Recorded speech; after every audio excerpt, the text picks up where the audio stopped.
Or,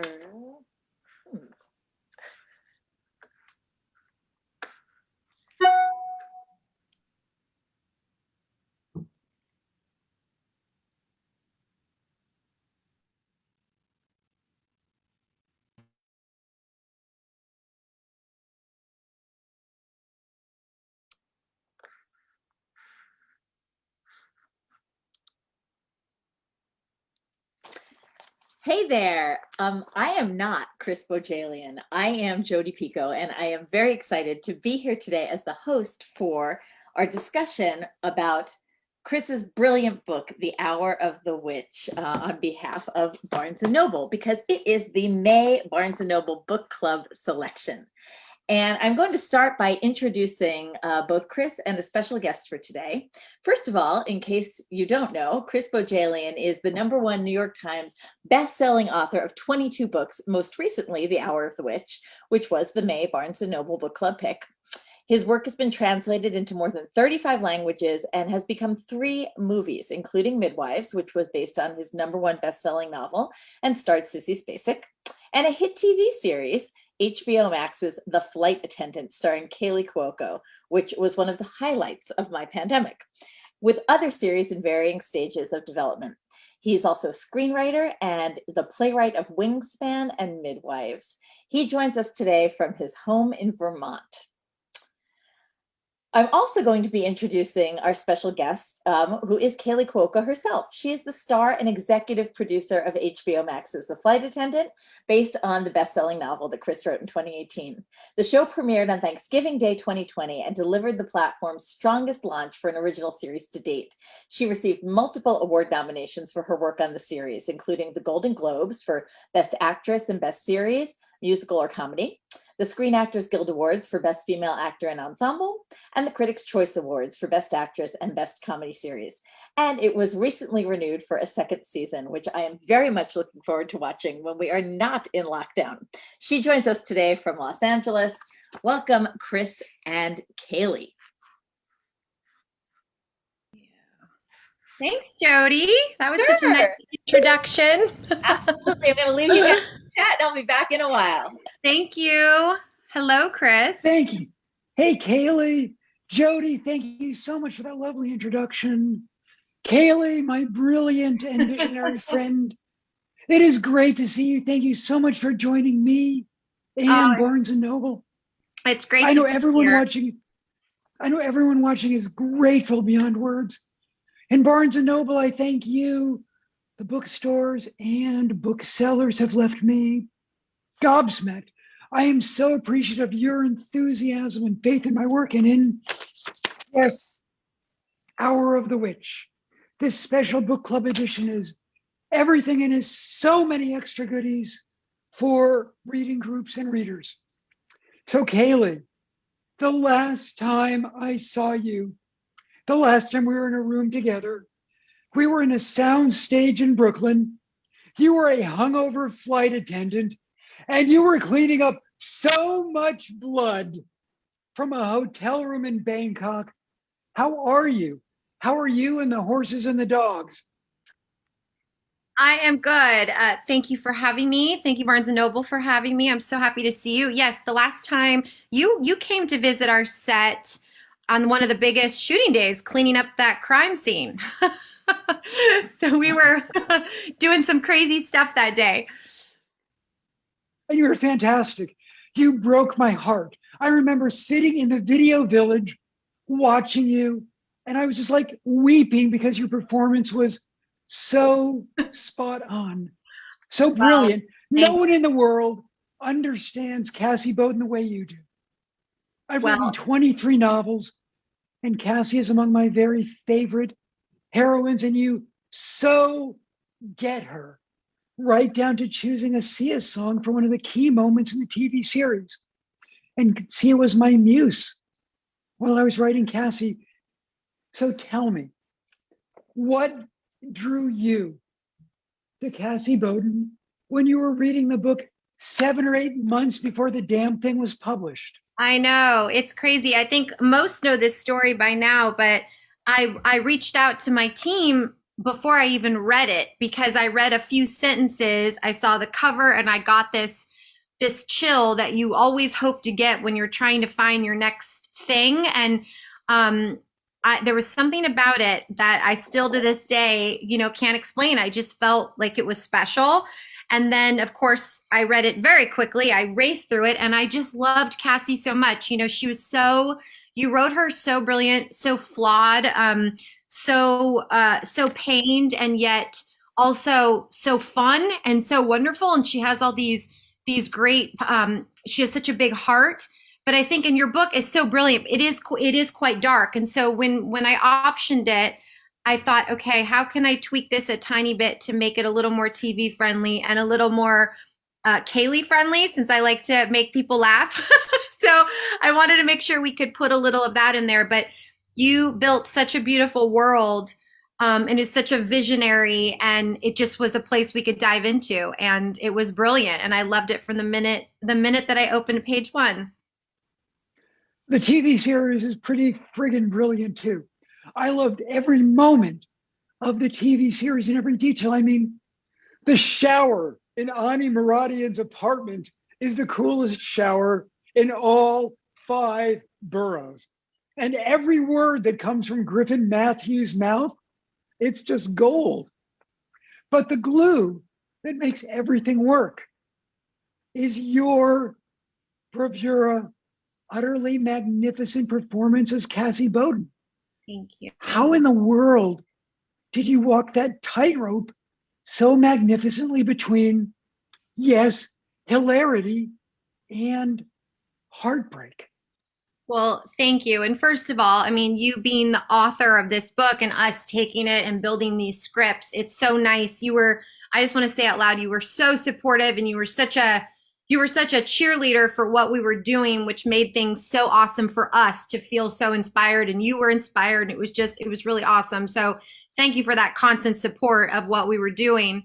It was interesting. Like I said, your book, it was darker and great. It was unbelievably dark, and there was so much pain in it, which is what makes for a really good read, right? So, which is why I raced through it in basically a day.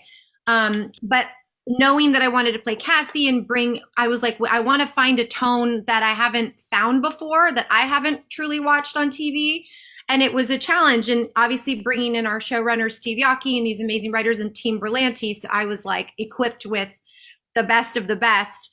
I was like, how can we make this? How can we put it in my voice a little bit, kind of Kaylee-ize it a tiny bit? My vision was I wanted people to cry and then in the next minute laugh and not know why. And you accomplished that. I mean, all 8 episodes have moments where you are laughing and weeping, where you feel Cassie's pain, and then you see the unbelievably irony of her life. I mean, from the very first moment, one of my favorite moments is the juxtaposition of Cassie Bowden gets back to her apartment, and there's a guy there, and she tells him he needs to go, and says, high five. So the high five was that was the last minute, and we had done it a few times, and then we had done it in this high five, and after we cut, we all started dying laughing, and I'm like, we have to keep that, and we ended up keeping it. But it felt right. It felt like she was just like, yeah, moving on. Yep. But what was so brilliant about your performance is 5 minutes later, she's in the wrong airline's van, racing to the Bangkok airport, weeping, completely falling apart as the police sirens are going by. And it's the sort of performance that is just breathtaking in its breath. I mean, I knew from the moment you and I first connected that there was no actor in the world I wanted more to bring Cassie Bowden to life than you. And then you cast the show perfectly. Did you see your Alex right away, your Ani right away, your Megan right away? So Picoult, who played Alex, he was actually our first offer. The first actor we went to, the first person we went to for Alex.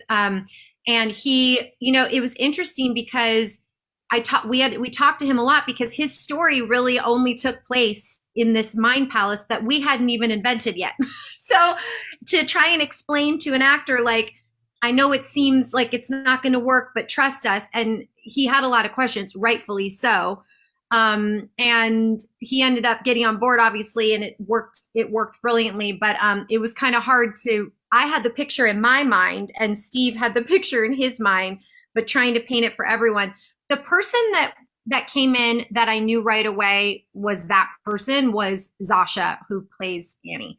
So when she came in, we read, I can't tell you how many Annies, and I read with all of them, by the way. I read with, I would say 90% of the people that we were casting when we could be in person at that time. And we had read a ton of girls to play Annie, and we had even tested a few, and there were some really great actresses, but something I'm like, something wasn't clicking. And I actually owe John Papsadera, our casting director, one night texted me, he goes, I have Zasha Mamet coming in tomorrow. And I was like I was like, wow, that's interesting. And she came in and it was true. She was Annie. I love how you call her Annie. She was Annie. She was immediately, we were best friends. It was an instant connection. The tone of her voice, the way she acted, she had this kind of grounding next to Cassie's kind of flighty way about her. So it was really perfect. Two things about Zasha. I mean, first of all, I want to be Steve Yockey when I grow up as a screenwriter and a playwright, because his mind palace it's brilliant. That was the thing. Back, yeah. And going back to Zasha, at one point, when Susanna Vogel and I were talking, she said, okay, wait a minute. Ani's Armenian. Are you okay with Zasha playing Ani Muradi? And I said, oh my gosh, I'm in heaven. She will be perfect. She will just crush it. And she did. It was just such a fantastic performance. You filmed on 3 continents before the pandemic shut down the world March 13th. When you had to shut down production after so much work as producer and actor, when you got on a plane to go back to LA, what were you feeling?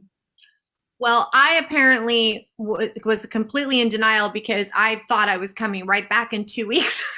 I was like, you guys, I'll see you in a few weeks. Like, I don't know where my brain was. Also, shooting the show, I was so wrapped up in Cassie, like literally 24 hours a day, that I didn't even know what was going on in the outside world. I never watched TV. There was no news. Like, it was really, I was in another dimension. My poor friends, I didn't know what was going on with them. So it hit me later that I was like, oh, this is like a thing. So we came home, and obviously the only comfort was that I was in the same boat as every other person, that had been stopped shooting and working and all the things that had happened. What was interesting, a little side note, is we shut down episode 6, like day 1, episode 6. Basically in the middle of the sequence when I am going in the mind palace, and so I'm running through the hotel. So imagine 7 months later, we come back to that scene to go right back into where we left off. It was so bizarre to try and get back into that. And even just like my hair and the thing, I was very specific about how my hair laid and the sweater I was wearing. And it just felt like we had been gone for so long, but we all dove back in and it was fine. But definitely an experience we will never forget. I have a question for you. Can I ask you a question? Sure. Okay. Of course. So, because I think it's really interesting, obviously in the book, with Alex dying, and the way you wrote it in the book was so brilliant and brilliant for a reader. How did you feel when we were thinking of this idea of the mind palace and how we were kind of going to bring that to life? I'm curious what you thought, because it was hard, because we were like, we don't want to play a ghost. We don't want her to be haunted. We've seen these things before, right, on TV. So when Steve brought the mind palace, I know I was like, that's the thing. That's the thing that I've been looking for, the thing that's going to bring the magic to the screen, right? I was curious how you felt when you saw that and heard about that. I fell in love with it. And I fell in love with it for two reasons. The first reason is that the flight attendant novel is a lot of internal monologues. We are inside Cassie's head. Yeah. How do you do that visually? And you and Steve Yockey and Steve's team and your team and you and Berlanti's team figured out, how do you take what's inside Cassie's head and make it real for a viewer? And the other thing I loved was this.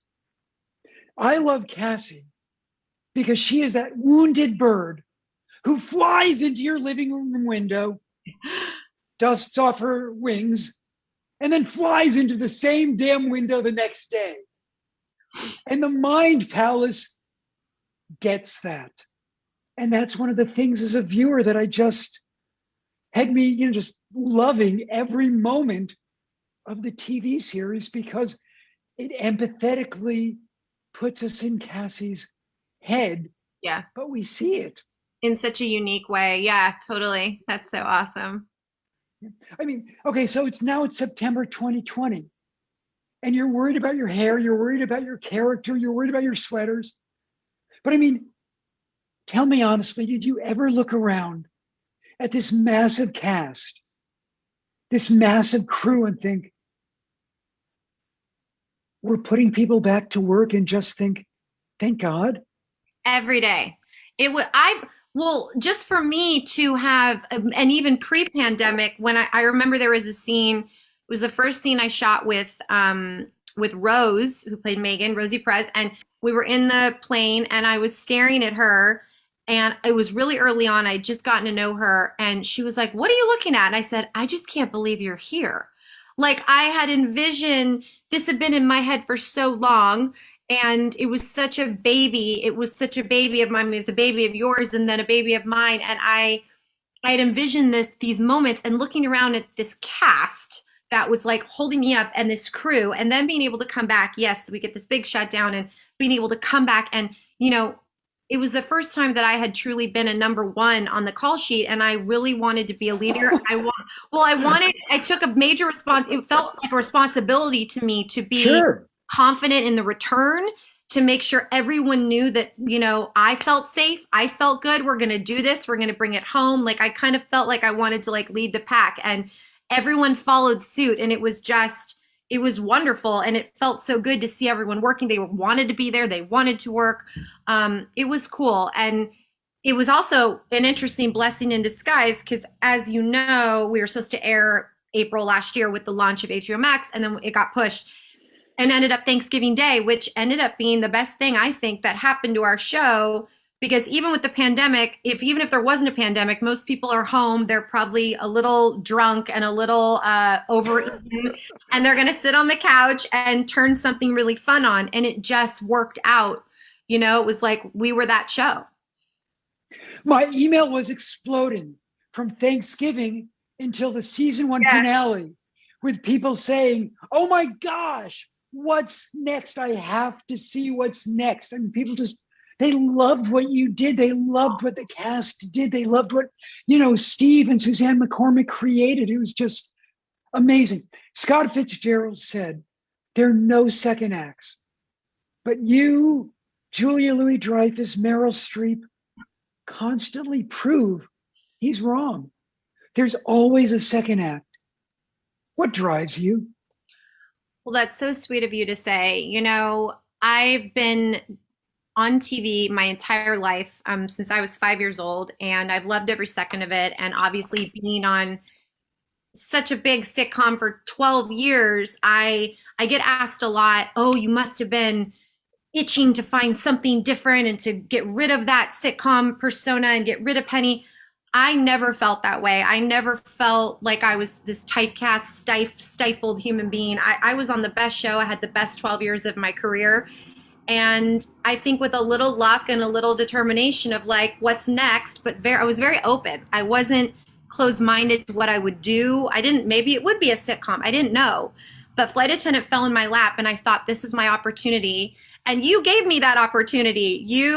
This story and this girl. No, it did. And it's true. It's like, and the business and my fellow actors and people around me have accepted this new life. All of a sudden, I think I might have told you this when the Golden Globe nominee came out. They had said that I was the newbie, that I was the newcomer. I laughed. They're like, newcomer, Kaylee Cuoco. And me and my team, by the way, I've been with my team since I was 15 years old. I've been with them for years. We were laughing so hard. I'm like, wow, they think I just showed up. And I'm like, that is awesome. They just totally accepted it. Yeah, but I mean, part of it is because Cassie Bowden demanded, yes, being hilarious some moments, but being, Meryl Streep dark other moments, and you crushed it. I mean, you absolutely stuck the landing every moment in every episode. Thank you. Most important question I'm going to ask you. Bunnies figured prominently in season 1. Is Dumpy gonna figure prominently in season 2?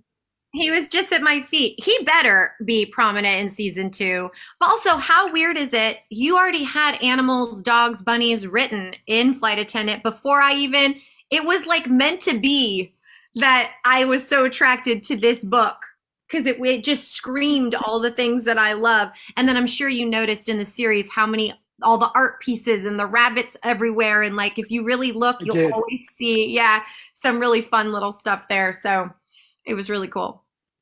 Well, I mean, one of my favorite Easter eggs hidden inside the Flight Attendant novel, and this is from the very first draft of the manuscript. When Cassie Bowden is in Italy, she's watching The Big Bang Theory in Italian in her hotel room. I know. I've loved the show forever. I cannot believe, I don't even think anyone believed me when I told them that story. I'm like, open the book, you'll see. I mean, I don't think that's any more obvious on how meant to be this whole situation was. Kaylee, I can't thank you enough. You are just the best. You are a rock star. You are a role model for so many people, not simply as an actor, but as an animal rights activist and as well, Dumpy's mom. So thank you for all you do. Thank you, Chris. Thank you for this book. Thank you for letting me portray her in the way that I felt I needed to do it. And you were just so supportive from the beginning. And I will never forget that. So thank you for having me. And thank you, Barnes & Noble. Thank you, Kaylee. Thank you, Barnes & Noble, to season 2. Yes. Cheers. I'll talk to you soon. Thank you, Chris. Take care, Kaylee. Thank you. Bye, Jodi. I'm a huge fan of your writing, Jodi, and I'm really glad I learned how to pronounce your last name today. So that made me really happy. I'm like, oh, yes. Added benefits. Right? I love all your books, so I was honored to be you. Thank you, guys. I think it's great that Barnes & Noble picked 3 people whose last names are so frequently mispronounced. That's funny, you're right. Whenever people hear that Jodi and I are friends, one of the first things they say to me is, oh my God, I've read every word she's written. She's changed my life. How does she pronounce her last name? My mother has known that we're friends forever, and she still can't pronounce your name. Like every time you have most of the world can't. She messes up your last name. God love her. I just tell people it's Grisham.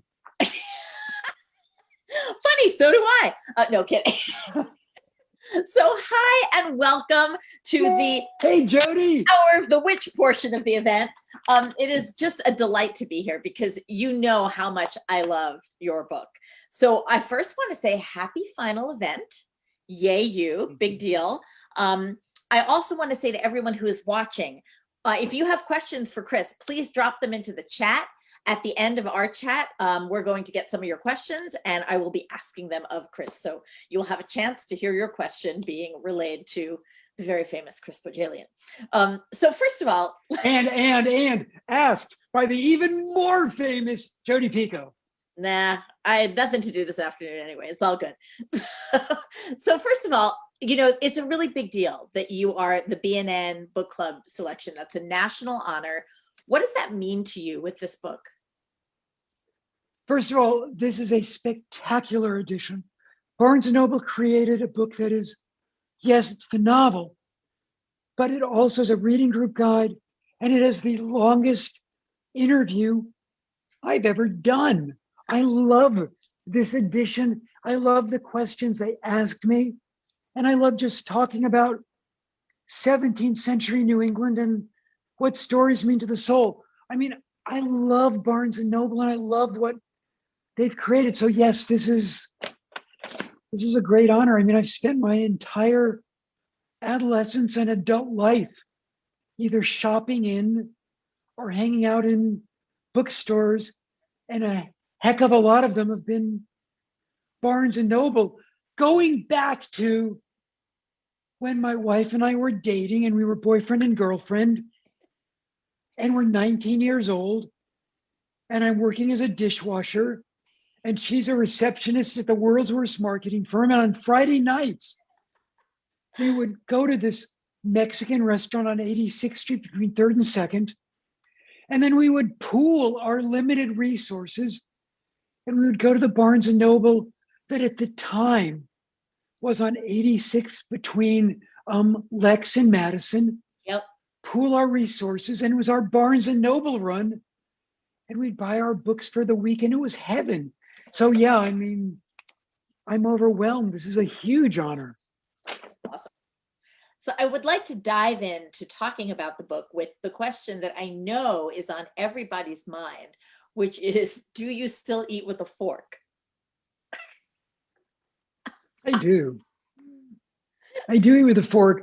I mean, but the thing about Puritan theology, and there's so much about Puritan theology that I love, but the most fascinating thing about Puritans and the fork is this. No one had worse table manners than the Puritans.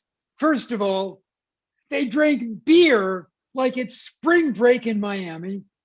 Secondly, to be fair, though, they did have plates for form. Go ahead, Jodi. What? I said, to be fair, the water could have killed them. The water could have killed them. It's true. It's true. So they did drink a lot of beer and a lot of Madeira whenever the boats would arrive. And they did have plates for formal occasions, but usually they were eating out of these things called trenchers that were mini pigs' troughs.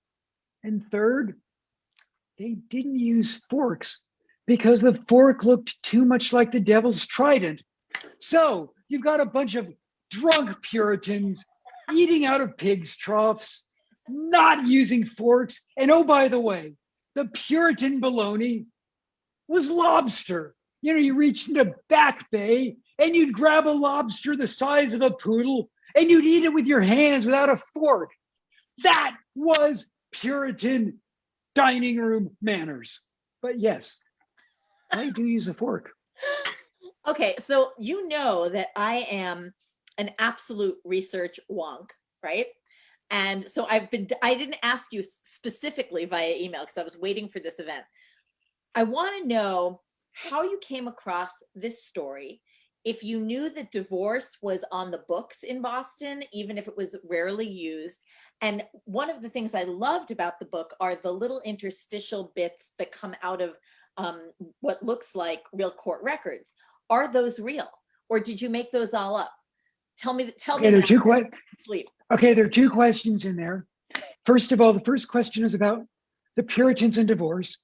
And before I have to answer that, I have to say that one of the reasons why Jodi and I are great friends isn't simply because I love her work and she loves my work, and we're both research wonks. I mean, if you haven't read The Book of Two Ways, you must, not simply because it's a great novel, but you will learn so much about Egyptology that will just blow your mind. Thank you. So, the Puritans and divorce. I've been interested in Puritan theology since I was in college. Imagine a world where Satan is as real as your neighbor, and you spend every moment wondering if you are damned or saved. And yes, if you want to be hanged as a witch, be smart, opinionated, strong-willed, and female. That is the formula to get yourself hanged in 17th century Massachusetts. One of the things that Jodi and I were emailing about is that if I had lived in the 17th century, I've got a life expectancy of about 20 because, you know, the gallows is in my future. Now, one of the things I didn't know was that divorce was a thing. 31 times in the 17th century, Puritan couples divorced, half the time initiated by a woman. And there were 5 reasons why a Puritan couple could divorce. I went deep down that rabbit hole. Desertion, adultery, polygamy, and you will just love this when you think of the Puritans, impotence, and cruelty. 29 of the 31 divorces were for adultery, divorce, and polygamy. 1 time was for impotence, and 1 time was for cruelty. In 1672, Nanny Naylor successfully sued her husband to divorce on the grounds of cruelty. The records in the Court of Assistants are 3 lines. But thanks to a deep underground outhouse, we know a lot about Nanny Naylor's divorce because she had thrown the papers into this outhouse and they survived. Oh my God. I was hypnotized. The whole idea of a woman in 17th century Boston standing up to this all-male court of assistants and saying, I'm married to a beast. Mm-hmm. I want out. I was hooked. And when we know that years before Salem, in 1662, 30 years before Salem, Hartford was hanging witches. In 1656, the governor of Massachusetts had his own wife hanged as a witch. His own sister-in-law hanged as a witch. I was hooked. I knew that this was my next novel. And the fact that I was writing it during the Brett Kavanaugh hearings, hashtag, I believe her. I knew this is where I wanted to go. We're going to get there. Don't talk about that yet. So okay. did you find, did you stumble upon this doing other research, or were you like, I really want to write about divorce in Puritan Boston? I knew this. I wanted to write about a strong woman in 17th century Boston, mm-hmm. a woman who's willing to stand up to the patriarchy, a woman who's willing to stand up to the theocracy. Right. I knew that divorce and domestic violence was going to figure into it. What I didn't know until I went down the rabbit hole was how close my heroine would come to the gallows. Mm-hmm. I never know where my books are going, but I knew this. I knew that Mary Deerfield, my heroine, was a woman I cared about deeply, and that as she would take me by the hand and lead me through the dark of the story, it was going to go from a novel of a civil divorce trial to a criminal witch hunt. Because you see both of those happen in the book, which is brilliant. Now, again, from so you're telling me that all those little interstitial chapters you made up. Yes, the second part of your question. All of the interstitial pages, the pages between the chapters with courtroom dialogue, comes from the fictionalized trial of Mary Deerfield. But, and this is important, while the Puritans didn't have court stenographers, they had depositions. They had scriveners who would bring these depositions to Boston's Court of Assistants. And you can read a lot of those depositions. Wow.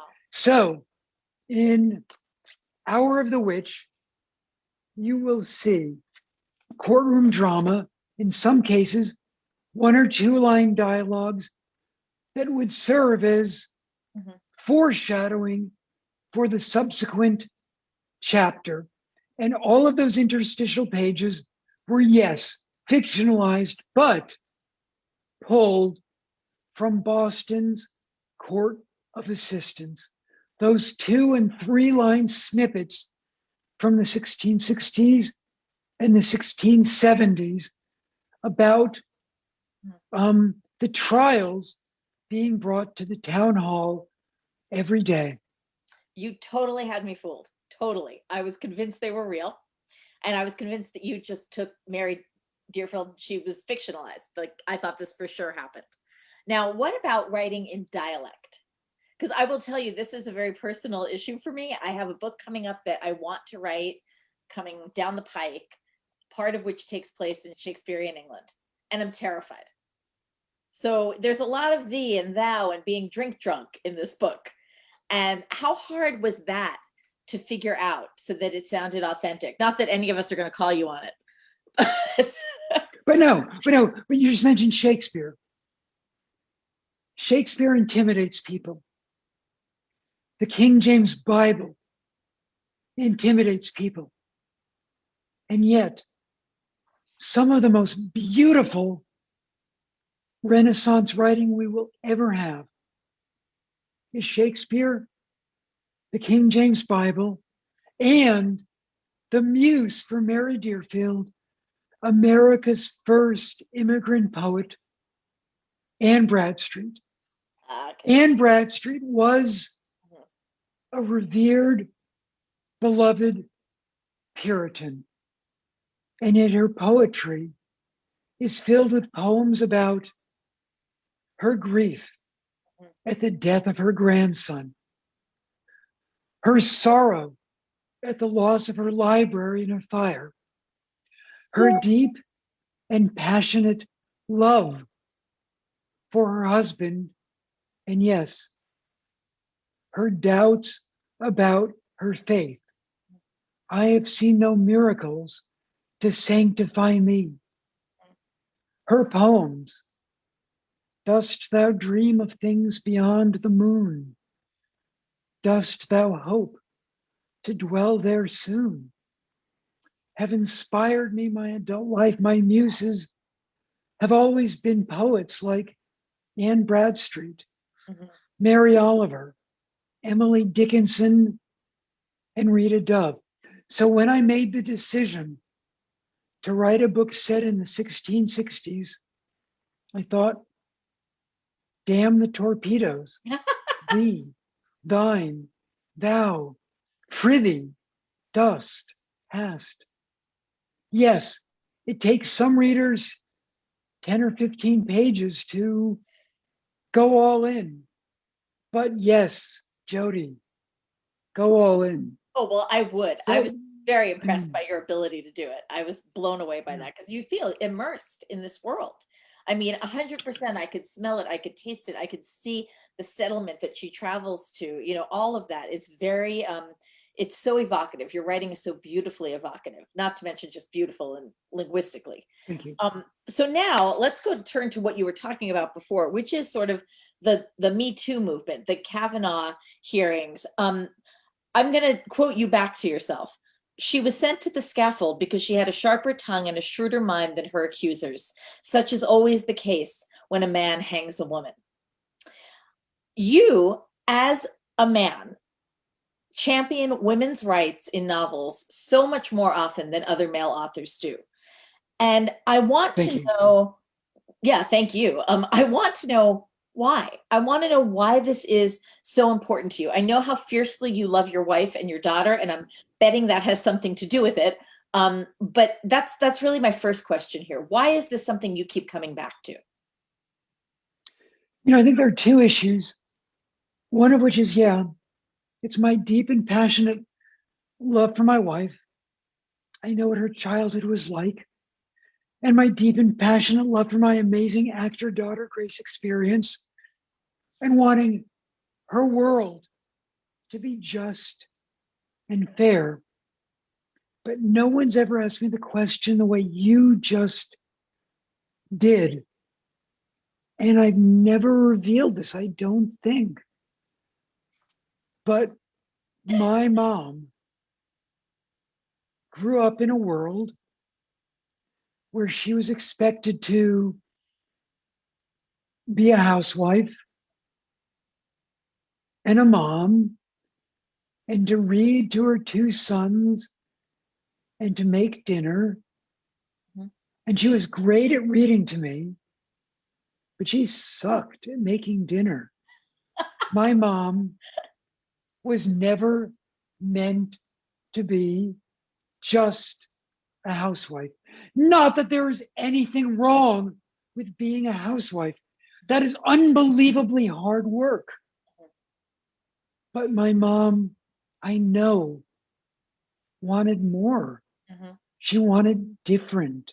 Mhm. She wanted my father's life, Mhm. to be able to be something other than Chris and Andy's mom, which was a role she cherished, Mhm. but she wanted more. And I think now that you ask that question, that's part of the reason why my books are filled with women who want other, I love who that. want more. I mean, Mary Deerfield wants more. Mhm. The fact that she's being sent to the scaffolds, possibly simply because she's barren, Right. is that a sign of Mhm. witchcraft and demonic possession? It's so interesting because we've got these two tropes Yeah. about witchcraft.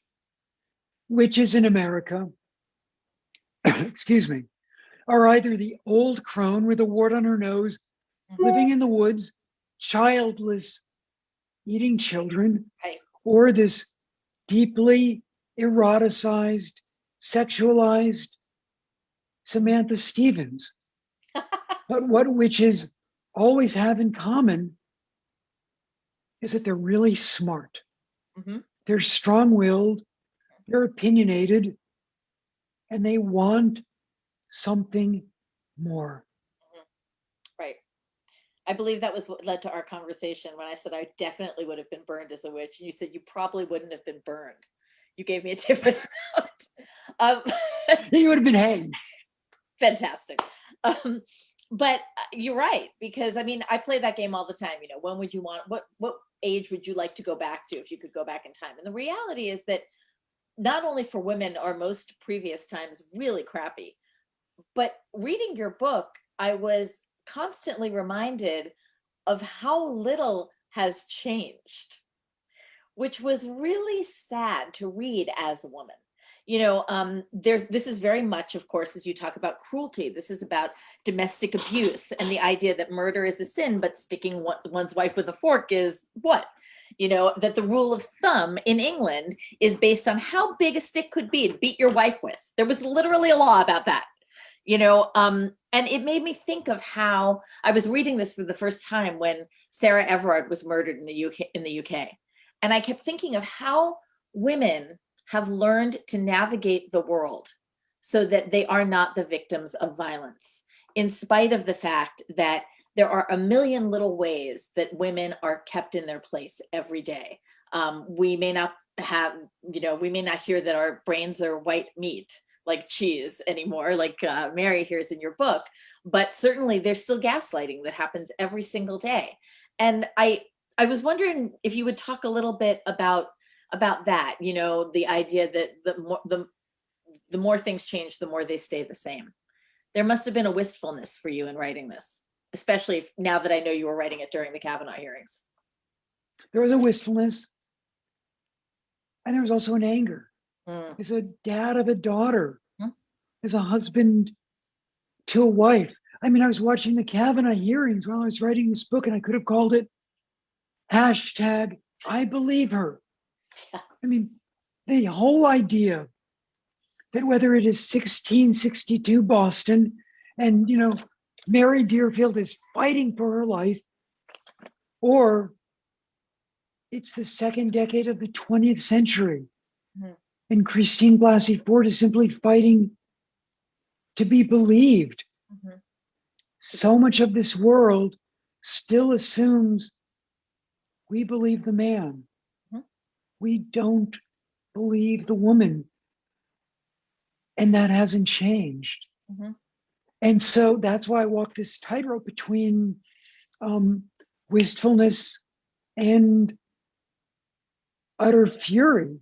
I mean, among your books, I sometimes think of Small Great Things and the whole notion of a woman's right to control her body and, yes, to control her story.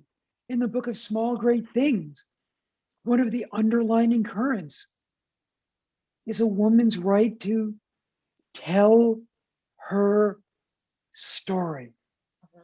Kaylee Cuoco and Sarah Schechter, one of the producers of The Flight Attendant, did this fabulous podcast before they went into production on The Flight Attendant about being a woman in Hollywood and the whole idea of telling a woman's story and wanting the writer's room to be filled with women.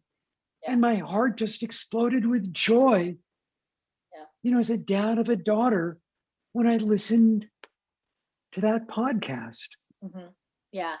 And that's something that I talk about a lot in publishing too, that we know, and booksellers know, that women will often and always buy books written by men and read them. That does not hold true on the flip side. Men do not always read women.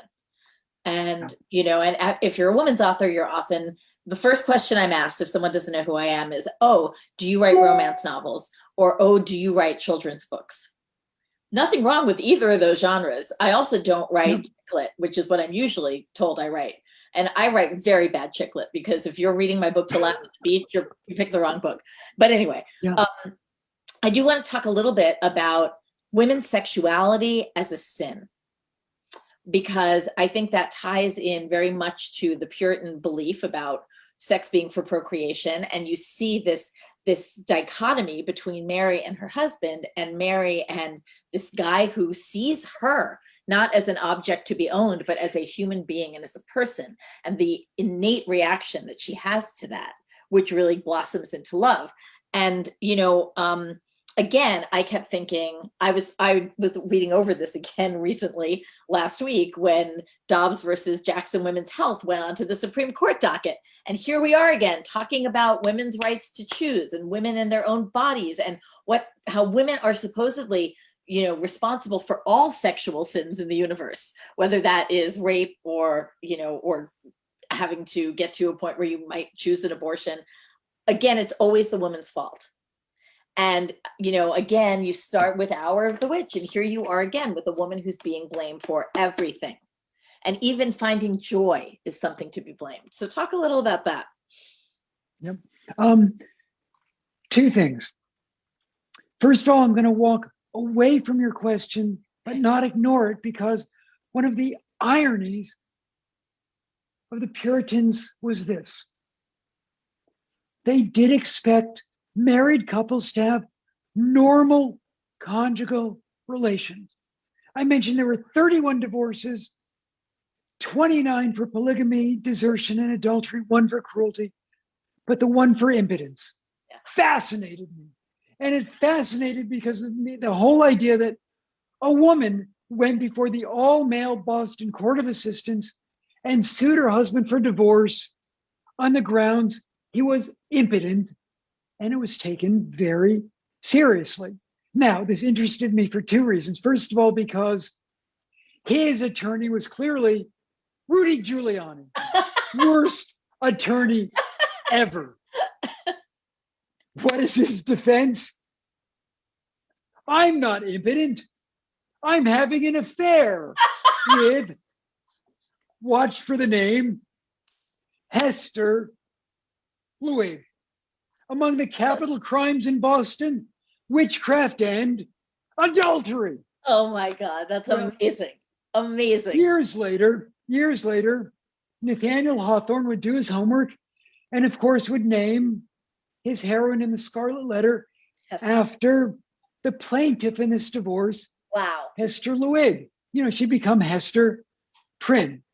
Now, the woman would be granted her divorce. The man would not get the gallows. He would get the stocks. He would be fined, and he would have to give Hester Louis 1/3 of his estate. And I just found that utterly fascinating. Yes. But it did, then going back to your question now, and women and sexuality in 17th century Massachusetts.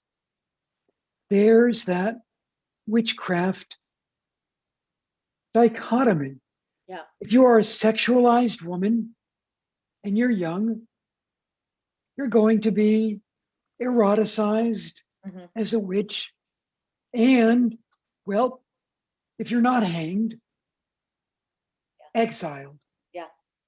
So many of the women who are exiled in the 17th century are young and headstrong and likely sexual.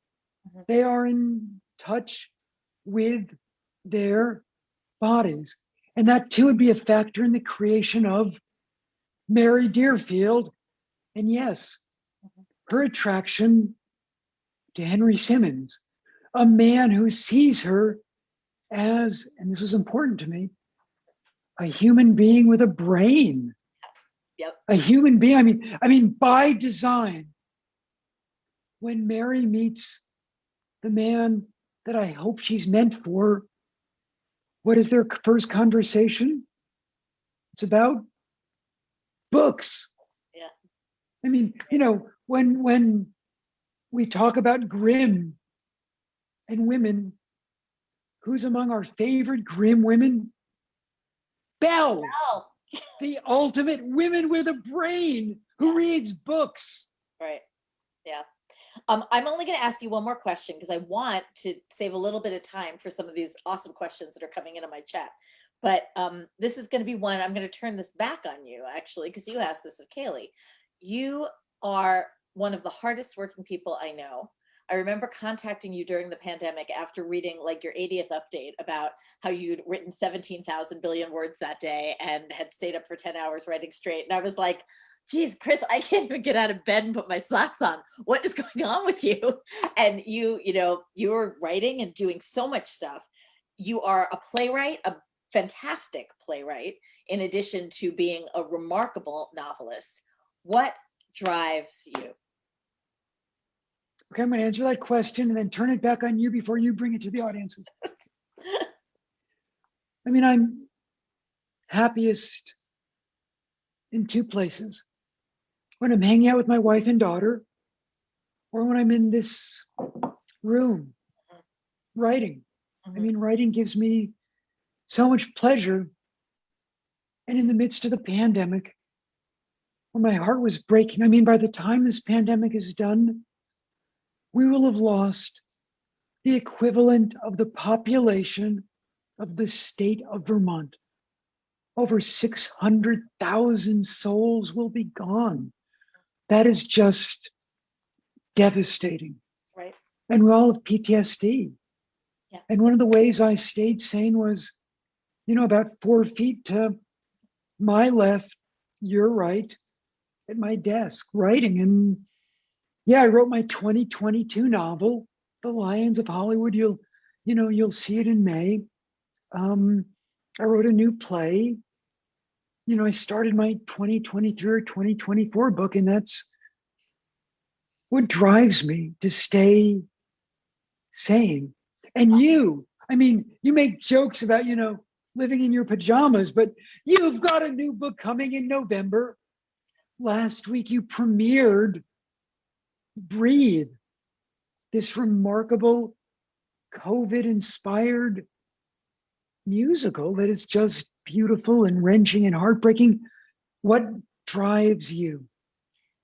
Well, for me, it's honestly trying to make sense of the world when it's at its most insensible, And the way I do that is through writing. And probably like you, I use different formats of writing. I couldn't figure out how to tell the story of what we were living through at first in a novel. I needed distance and space. And that was why I turned to my writing partner and wrote Breathe with him. And I'm really proud of that work. I love the comments we've gotten from people who are watching it. You can stream it anywhere at breathemusical.com. And I wrote my 2022 book, which is being co-written with the phenomenal Jenny Boylan at the beginning of the pandemic because our calendars cleared. But then I realized I had more to say. And the book that's coming out this November, Wish You Were Here, honestly is the fastest I've ever written a book. I'm pretty sure it's the fastest Random House has ever created a book, but it was what I needed to say about the past 12 months that we've been living in. And I'm really looking forward to people experiencing that book because I think it will be very healing, which I think is what writers are supposed to be. So enough about me. Let's go to your fans because they got lots of good questions for you. First of all, let's see. So how do you know when to turn an idea into a novel? That's a good question. You know, I start with a very vague premise. Alcoholic flight attendant wakes up next to a dead body in a hotel room far from home. Young Puritan woman knows she's in a toxic marriage and needs to risk the gallows to get out. And then I do about 3 or 4 weeks of research to see if the idea is viable. Mm-hmm. And if it is, then I start writing. But the archives at Amherst are filled with books I didn't finish. I mean, you know, my 23rd book comes out in May, next May, The Lions of Hollywood. But my Amherst archives is filled with books. Wow. I didn't finish because, and this is the key, the premise didn't excite me at 6 in the morning. Mm-hmm. I get to my library and I'd start writing. And if I'm not excited to write it, I know you're not excited to read it. So I stop and start something new. Mm-hmm. And I should say that fabulous question was from Ana Viciana Suarez. And this one is from Cassandra Sadek. I apologize if I am screwing up everyone's names, but feel free to call us whatever you want to call us. So, hi, Chris. I just finished Hour of the Witch last night and loved it. You must have done a lot of research for this one. Is there a favorite book or article you'd recommend to readers who want to continue exploring Puritan New England in the 1600s, other than, say, my husband's family history? Great question. First of all, begin with the poetry of Anne Bradstreet. Yeah. It will remind you that the Puritans had internal lives as complex as ours. Secondly, and big props for the title alone, pick up Carol Carlson's The Devil in the Shape of a Woman. Oh, so How good. great is that title? Because you will get such a sense. Third, pick up anything by Perry Miller. Perry Miller in the 1970s and the 1980s first reminded us that the Puritans had a world worth exploring. Cool. I'm trying not to pick questions that give away your endings. From Linda George, this is a good last minute addition. From your research, were those who defended accused witches respected? Were those who defended accused witches respected? Very often they were, if they had a good resume, if they were saints, if there were no allegations against their character, if they defended witches and there were allegations against their character, they were taking very, very big risks. Even the good ones were taking big risks. But yes, defending a witch didn't automatically send you to the gallows if you were a saint in good standing. Mm-hmm. Cool. Gosh, all the saints, love them. All the saints. I had a really good question about faith, but I'm not going to ask you because we could go on for like another half hour, I think. Were the saints responsible for the first Native American genocide? Yes, they were. Yes, they were. My lunch conversation today was actually about reparations and how, yes, we should have reparations, but where do you stop? You know, every African American and then all their ancestry, but then what about all the Native Americans that we stole land from? That's what I do when I'm making my salad. Those are such important questions, Jodi, and they are so meaningful. I'm excited, from Natalie Marie, to read your books. What book do you recommend I read first? Well, let's start with the Barnes and Noble Book Club edition of Hour of the Witch. And I don't just say that because we're talking on Barnes and Noble. I mean, I'm really proud of this book. I love writing historical fiction, and I loved spending time with Mary Deerfield. If you've already read Hour of the Witch, then perhaps pick up The Sandcastle Girls. I'm a descendant of survivors of the Armenian genocide, and I'm always heartbroken when I look at the direct links between the Armenian genocide and the Holocaust. Yeah, it's a great book. It's a beautiful book. It's very hard to pick among your books because they're all so good. I am going to wrap this up because it's now past 4:00, but I would like to remind everyone that the Hour of the Witch is available at your local Barnes and Noble and 24/7 on bnn.com. And it's amazing. It's a beautiful edition. Chris, I would like to personally thank you for giving me joy during this pandemic because, you know, we can all count on two hands how many moments of those we had. So you gave me joy twice because you actually published 2 books during the pandemic. So you get a special little mark next to you in your saint column. So, so when I'm on trial, you know, and I'm about to be hanged for being a witch, please speak up for me. I will. You know, first of all, I want to thank you, Jodi, so much for doing this. Jodi and I have been friends going back so many books, and I will never forget the time at a bookstore in southern New Hampshire that Jodi and I were doing an event together, and she was telling a story about one of her characters and shopping online in the small hours of the morning. And I spit my Red Bull through my nose before a really big audience. Jodi, your books rock, your musicals rock, your work rocks, your moral compass rocks. One of the reasons why Jodi and I are friends is that when we're dead, you won't see on our tombstones, sold a boatload of books. It will say, tried to make the world a better place. So I want to give a shout out, first of all, to you, Jodi, for doing this. Kaylee, if you're still watching, for you for doing this, for all of my friends at Doubleday, Jodi, for all my friends at Doubleday, Jenny Jackson and Todd Doty and Elena Hershey, and for everyone who made the flight attendant happen, and most important today, for everyone at Barnes & Noble. Being a Barnes & Noble BN Book Club selection is one of the great gifts of my life. I thank all of you so much. Thanks, guys. Thanks for tuning in. Thanks, guys. Thanks for tuning in.